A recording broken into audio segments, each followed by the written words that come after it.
بسم اللہ الرحمن الرحیم۔ جماعت کی کیفیت۔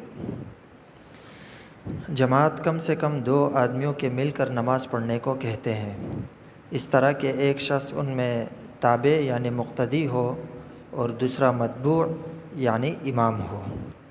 امام کے سوا ایک آدمی کے نماز میں شریک ہو جانے سے جماعت ہو جاتی ہے، چاہے وہ آدمی مرد ہو یا عورت، غلام ہو یا آزاد، بالغ ہو یا سمجھدار نابالغ بچہ۔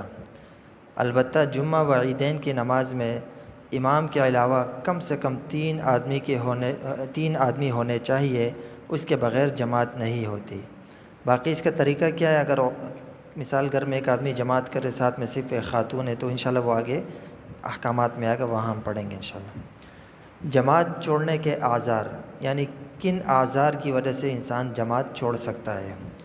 اتنا لباس کسی کے پاس موجود نہیں جس سے سطر کو چھپایا جا سکے، یا مسجد کے راستے میں سخت کیچڑ ہے کہ چلنا دشوار ہے، یا بہت زور سے بارش برس رہی ہو، یا ایسی سخت سردی ہو کہ باہر نکلنے میں یا مسجد تک جانے میں کسی بیماری کے ہو جانے، یا پہلے سے بیمار ہے تو بیماری کے بڑھ جانے کا اندیشہ ہے، یا مسجد جانے میں راستے میں مال اور اسباب کے چوری ہو جانے کا اندیشہ ہو، یا مسجد جانے میں کسی دشمن کا سامنا ہو جانے کا اندیشہ ہو، یا اتنی اندھیری رات ہو کہ راستہ نہ دکھائی دیتا ہو، لیکن اگر کسی کے پاس روشنی کا انتظام ہو تو اسے جماعت نہیں چھوڑنی چاہیے۔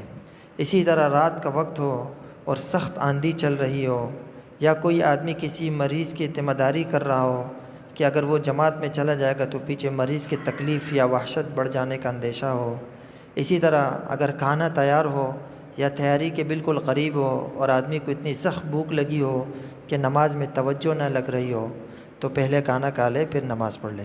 اسی طرح کسی کو سخت قضاء حاجت کا تقاضا ہو کہ اس سے نماز میں خلل پڑتا ہو، یا اسی طرح کسی کے سفر کا ارادہ ہو اور اسے یہ خوف ہے کہ اگر وہ جماعت میں شامل ہو جائے گا تو قافلہ نکل جائے گا، یا ریل گاڑی وغیرہ جہاز وغیرہ ہے وہ نکل جائے گا تو جماعت چھوڑ سکتا ہے۔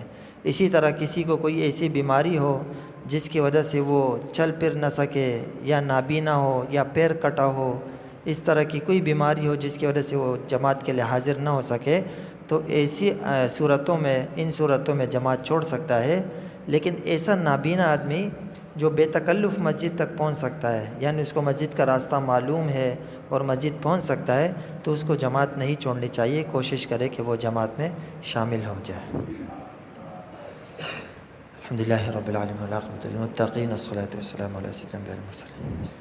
اللہم انت السلام ومنک السلام وتبارک ربنا وتعالیت یا ذا الجلال والاکرام۔ اللہم انک عفو کریم تحب العفو فاعف عنا یا غفور۔